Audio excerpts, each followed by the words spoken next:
ആരോഗ്യ മേഖലയിൽ പ്രതിസന്ധി ഒഴിയുന്നില്ല. ഇപ്പോൾ ഇവിടുത്തെ കേരളത്തിലെ മന്ത്രിമാർ തന്നെ പറയുന്നു സ്വകാര്യ ആശുപത്രിയിലാണ് മികച്ച ചികിത്സ കിട്ടിയതെന്ന്. കേരളീയ പൊതുസമൂഹത്തിന് നൽകുന്ന തെറ്റായ സന്ദേശമായിട്ടാണ് ഇതിനെ കാണാൻ കഴിയുന്നത്. മുഖ്യമന്ത്രി ഇപ്പോൾ അമേരിക്ക ചികിത്സയ്ക്ക് പോയിരിക്കുകയാണ്. ഒരുപക്ഷെ അദ്ദേഹത്തിന് അവിടെ അവിടെ നിന്നുള്ള ചികിത്സ കൊണ്ടേ ഫലപ്രദമാകുകയുള്ളൂ എന്നുള്ളതായിരിക്കാം. പക്ഷേ ഈ മറ്റു മന്ത്രിമാരൊക്കെ കേരളം നമ്പർ 1 ആരോഗ്യരംഗത്ത് നമ്പർ 1 ആണെന്ന് പറയുമ്പോൾ മറ്റു മന്ത്രിമാരൊക്കെ പറയുന്നു ഇതുപോലെ എനിക്ക് സ്വകാര്യ ആശുപത്രിയിലാണ് മികച്ച ചികിത്സ കിട്ടിയതെന്ന്. ഇത് എങ്ങോട്ടാണ് ഈ പോക്ക്? നേരത്തെ ഡൽഹിയുടെ മുഖ്യമന്ത്രിയും രാജ്യത്തെ കേന്ദ്രമന്ത്രിയുമൊക്കെ ആയിരുന്ന ബഹുമാനപ്പെട്ട സുഷമ സ്വരാജ് അവർ രാജ്യത്തെ ആരോഗ്യ മേഖലയെക്കുറിച്ച് പറഞ്ഞൊരു വിഷയം പ്രധാനപ്പെട്ടതാണ്. അവർ മന്ത്രിയായിരിക്കുമ്പോൾ അവർക്ക് ചികിത്സിക്കേണ്ടി വന്ന സാഹചര്യത്തിൽ ഞാൻ ഇന്ത്യയിലാണ് ചികിത്സിക്കുന്നത് എന്ന് പറഞ്ഞപ്പോൾ അവർ കൂട്ടിച്ചേർത്തത് ഞാൻ ഇവിടെ ചികിത്സിച്ചില്ലെങ്കിൽ എൻ്റെ രാജ്യത്തെ ജനങ്ങൾക്ക് ഇവിടുത്തെ ആരോഗ്യ മേഖലയെക്കുറിച്ചുള്ള വിശ്വാസം നഷ്ടപ്പെടും എന്നുള്ളതാണ്. നമ്മുടെ കേരളത്തിലെ മന്ത്രിമാർ അത് നേരത്തെ UDFൻ്റെ കാലഘട്ടത്തിലും അങ്ങനെ തന്നെ ഉണ്ടായിട്ടുണ്ട്, ഇല്ല എന്നുള്ളതല്ല. പക്ഷേ ഈ LDFൻ്റെ കാലഘട്ടത്തിൽ മന്ത്രിമാർ ചികിത്സിക്കാൻ വേണ്ടി ചെലവഴിച്ചിട്ടുള്ള പണം, അവർക്ക് അവരുടെ ചികിത്സയുമായി ബന്ധപ്പെട്ടുകൊണ്ട് പണം ചെലവഴിക്കുന്നതിന് സർക്കാർ ചട്ടമനുസരിച്ചുള്ള പണം ചെലവഴിക്കുന്നതിന് ആരും എതിരല്ലല്ലോ. പക്ഷേ അതിന് ഉപയോഗിക്കേണ്ട മാർഗം ഏതാണ്, അല്ലെങ്കിൽ കൂടുതലായി ജനങ്ങളിൽ വിശ്വാസം വരുത്താൻ നല്ലതേതാണ്?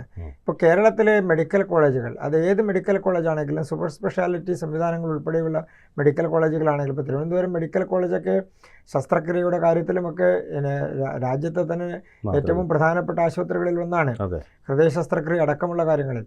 അപ്പോൾ അങ്ങനെ നടക്കുന്ന ഒരു ആരോഗ്യ മേഖലയിലെ സംവിധാനത്തിൽ ഇവിടുത്തെ മന്ത്രിമാർ അവിടെ ചികിത്സിക്കുന്നില്ല എന്ന് പറഞ്ഞാൽ നമ്മുടെ രാജ്യത്തെ സാധാരണക്കാരായിട്ടുള്ള ആളുകളെ സംബന്ധിച്ചും ജനങ്ങളെ സംബന്ധിച്ചും ഉണ്ടാകുന്ന വിശ്വാസം എത്രയായിരിക്കും ആ വിഷയത്തിൽ? ഇപ്പോൾ സ്വകാര്യ മേഖലയിൽ പോയി ചികിത്സ തേടുന്ന ആളുകളെ സംബന്ധിച്ച് ചികിത്സ തേടുന്നതിൽ ആരും വിരോധം പറയുന്നില്ല. അവർ വ്യക്തിപരമായിട്ടാണെങ്കിലും അവരുടെ കുടുംബപരമായിട്ടുള്ള കാര്യങ്ങൾക്കാണെങ്കിലും അവർക്ക് സ്വകാര്യ മേഖലയെ ആശ്രയിച്ചുകൊണ്ട്, മെഡിക്കൽ കോളേജുകളെ ആശ്രയിച്ചുകൊണ്ട്, സ്വകാര്യ ഹോസ്പിറ്റലുകളെ ആശ്രയിച്ചുകൊണ്ട് അവർക്ക് ചികിത്സ നേടാം. പക്ഷേ നമ്മുടെ സാധാരണ നിലക്കുണ്ടാകുന്ന ഒരു അസുഖത്തെ സംബന്ധിച്ച് അവിടെ ചികിത്സ നേടുന്നതിന് അപ്പുറത്തേക്ക് വിശ്വാസ്യത വരുത്തുക എന്നുള്ളത് സർക്കാരിൻ്റെ ഭാഗമായി നിൽക്കുന്നവരുടെ ഉത്തരവാദിത്വമാണ്.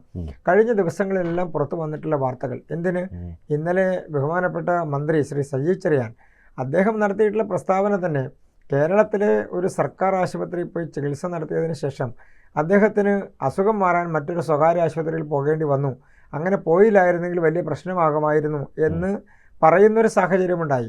അത് അബദ്ധമായി എന്ന് വന്നപ്പോൾ അദ്ദേഹത്തിന് തിരുത്തി പറയേണ്ട സാഹചര്യമുണ്ടായി. അപ്പോഴും നമ്മുടെ ആരോഗ്യ മേഖലയെ ഏതെങ്കിലും തരത്തിൽ മുന്നോട്ട് കൊണ്ടുപോകാൻ കഴിയുന്ന സൗകര്യങ്ങൾ ഒരുക്കുക എന്നുള്ള ഒരു പ്രധാനപ്പെട്ട വിഷയമുണ്ട്.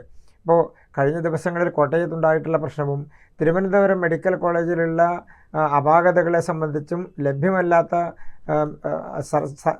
സർജറി നടത്തുന്ന സമയത്ത് അവർക്ക് ലഭ്യമല്ലാത്ത വിഷയങ്ങളെ സംബന്ധിച്ചുമൊക്കെ ഡോക്ടർമാർ പുറത്തു വന്ന് തുറന്നു പറയുകയാണ്, അവിടെ ഉപകരണങ്ങൾ ലഭ്യമല്ല, സർജറി നടത്താൻ പറ്റുന്ന സാഹചര്യമില്ല, സർജറി നടത്തേണ്ട ആളുകൾക്ക് കൃത്യസമയത്ത് അത് പൂർത്തിയാക്കാൻ കഴിയുന്ന സൗകര്യങ്ങൾ ലഭ്യമാക്കാൻ സർക്കാരിന് കഴിയുന്നില്ല.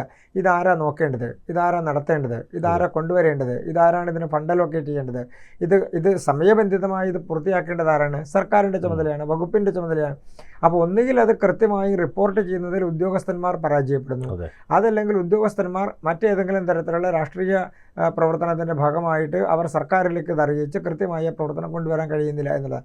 ഇവിടെ ഒരു പ്രധാനപ്പെട്ട വിഷയമുള്ളത് നമ്മുടെ ആരോഗ്യ മേഖലയെ സമ്പുഷ്ടിപ്പെടുത്തേണ്ട, ആരോഗ്യ മേഖലയ്ക്ക് കൂടുതൽ സൗകര്യങ്ങൾ ഒരുക്കേണ്ട സർക്കാർ, അതിനുള്ള അടിസ്ഥാനപരമായി ഫണ്ട് അലോക്കേഷൻ വേണമല്ലോ. അല്ലെങ്കിൽ ഒരു സർക്കാരിനും ഒരു വകുപ്പ് കൃത്യമായി മുന്നോട്ട് കൊണ്ടുപോകാൻ കഴിയില്ല.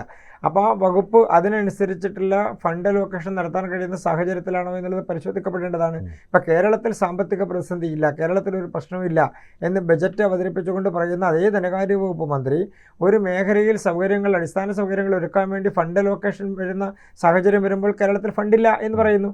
അപ്പോൾ സ്വാഭാവികമായും കേരളത്തിലെ ഗവൺമെൻറ് ഈ തരത്തിലൊരു വികസന പദ്ധതിയുമായി മുന്നോട്ട് പോകുന്നതിൽ, വികസന പ്രക്രിയയുമായി മുന്നോട്ട് പോകുന്നതിൽ ഫണ്ട് അലോക്കേറ്റ് ചെയ്ത് അതിന് കൃത്യമായി സംവിധാനങ്ങൾ ഒരുക്കുന്നതിൽ പരാജയപ്പെടുന്നു എന്നുള്ളതാണ് പ്രധാനപ്പെട്ട വിഷയം. ഇപ്പോൾ കേരളത്തിലെ റെയിൽവേ വികസനത്തിൻ്റെ കാര്യത്തിൽ അത് കേന്ദ്ര ഗവൺമെൻറ്റിൻ്റെ പ്രധാനപ്പെട്ട പദ്ധതിയാണ്. അതോടൊപ്പം തന്നെ നാഷണൽ ഹൈവേ വികസനവുമായി ബന്ധപ്പെട്ടുകൊണ്ട് കേന്ദ്ര ഗവൺമെൻറ് പണം മുടക്കുന്നതാണ്. ഈ പദ്ധതികളിലെല്ലാം പ്രത്യക്ഷമായി നമുക്ക് കാണുകയല്ലേ എങ്ങനെയാണ് വികസനം നടക്കുന്നത്, എങ്ങനെയാണ് അതിനു വേണ്ടിയിട്ടുള്ള ഫണ്ട് കൊണ്ടുവരുന്നത്, എങ്ങനെയാണ് ആ ഫണ്ട് ചെലവാക്കപ്പെടുന്നത്, ഇതെല്ലാം കണ്ടുകൊണ്ടിരിക്കുകയല്ലേ. അപ്പോൾ കേരളത്തിൽ അങ്ങനെ പ്രത്യക്ഷമായി നമുക്ക് ഉയർത്തി കാണിക്കാൻ കഴിയുന്ന ഇപ്പോൾ കഴിഞ്ഞ 5 വർഷത്തിനിടയിൽ 10 വർഷത്തിനിടയിൽ കേരളത്തിലെ മെഡിക്കൽ കോളേജുകൾ ഒരു സൂപ്പർ സ്പെഷ്യാലിറ്റി സംവിധാനത്തിലേക്ക് മാറുന്ന സാഹചര്യമുണ്ടായി. മെഡിക്കൽ കോളേജുകളുടെ പ്രവർത്തനം കുറച്ചുകൂടി മുന്നോട്ട് പോയി.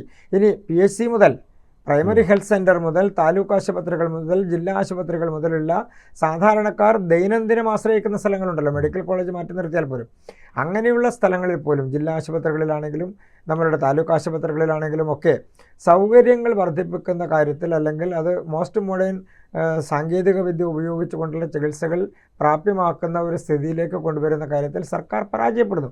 അങ്ങനെ പരാജയപ്പെടുന്നതിൻ്റെ കാരണം അവിടേക്ക് കൃത്യമായി മന്ത്രിയാണെങ്കിലും ഇനി വകുപ്പാണെങ്കിലും അവരുടെ ഒരു ധാരണയുണ്ടാകുന്നില്ല, അവരുടെ ഒരു ശ്രദ്ധയുണ്ടാകുന്നില്ല എന്നതാണ്. ഇപ്പോൾ കോട്ടയം മെഡിക്കൽ കോളേജിൽ അപകടം നടന്നതിന് ശേഷം അവിടെ ആരും അതിൽ പെട്ടിട്ടില്ല എന്ന് പറഞ്ഞ് കൈയൊഴിഞ്ഞ് അത് കഴിഞ്ഞ് 2-3 മണിക്കൂർ കഴിഞ്ഞിട്ടാണ് അവിടെ നമുക്ക് ഒരു ജീവൻ നഷ്ടപ്പെടുന്ന സാഹചര്യം ഉണ്ടായത്,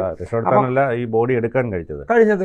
അപ്പൊ സ്വാഭാവികമായും അശ്രദ്ധ എന്ന് പറയുന്നത്, എത്ര അശ്രദ്ധയോട് കൂടിയിട്ടാണ് ഒരു വിഷയത്തെ കൈകാര്യം ചെയ്തത്, എത്ര നിരുത്തരവാദപരമായിട്ടാണ് ഒരു വിഷയത്തെ കൈകാര്യം ചെയ്തതെന്നാണല്ലോ അത് കാണിക്കുന്നത്. അപ്പോൾ ആരോഗ്യ മേഖല എന്ന് പറയുന്ന ഒരു മനുഷ്യന്റെ ജീവന് സെക്കൻഡുകളുടെ വ്യത്യാസത്തിൽ പോലും നഷ്ടപ്പെടുന്ന സാഹചര്യമാണുള്ളത്. അപ്പോൾ ഒരു ചെറിയ അശ്രദ്ധ കൊണ്ട് ഉണ്ടാകുന്ന പ്രശ്നത്തെ പോലും ആരോഗ്യ മേഖലയെ മുഴുവൻ ബാധിക്കുന്നതാണ്.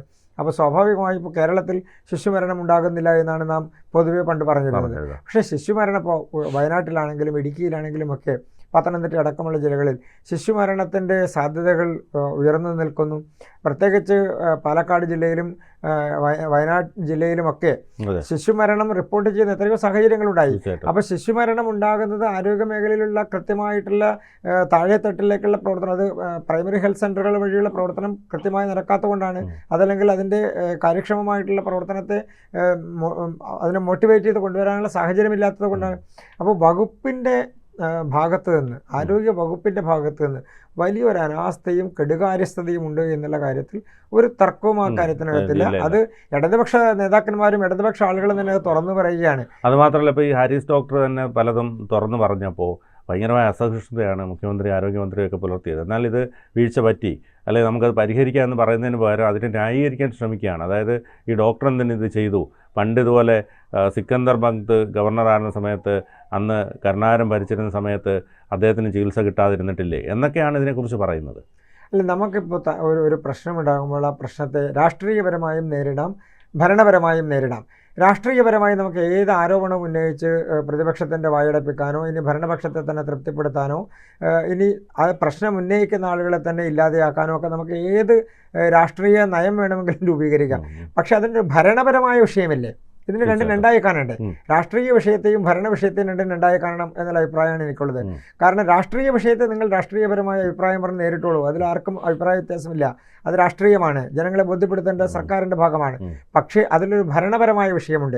ഭരണപരമായ വിഷയം വരുമ്പോൾ അവിടെ തീരുമാനമെടുത്ത് ആ വകുപ്പിന് ഫണ്ട് കൊണ്ടുവന്ന് സൗകര്യങ്ങൾ ഒരുക്കി അവിടെ ആ സംവിധാനം കൃത്യമായി നടപ്പാക്കി കൊണ്ടുപോകാൻ കഴിയുന്ന ഒരു സാഹചര്യത്തിലേക്ക് ആ സിസ്റ്റത്തെ മാറ്റുക എന്നുള്ളതാണ്. അപ്പോൾ ആരോഗ്യ മേഖലയെ അത്രത്തോളം സൗകര്യപ്രദമാക്കി സജ്ജീകരിച്ച് ഹോസ്പിറ്റലുകൾക്ക് സൗകര്യങ്ങൾ ഒരുക്കാൻ കഴിയുന്ന കാര്യത്തിൽ ഭരണപരമായി സർക്കാർ പരാജയപ്പെടുന്നു. ഇവിടെ രാഷ്ട്രീയപരമായിട്ടുള്ള പരാജയത്തെക്കാൾ അപ്പുറത്ത് ഭരണപരമായ പരാജയമാണ്, വകുപ്പിൻ്റെ പരാജയമാണ്, സർക്കാരിൻ്റെ പരാജയമാണ്.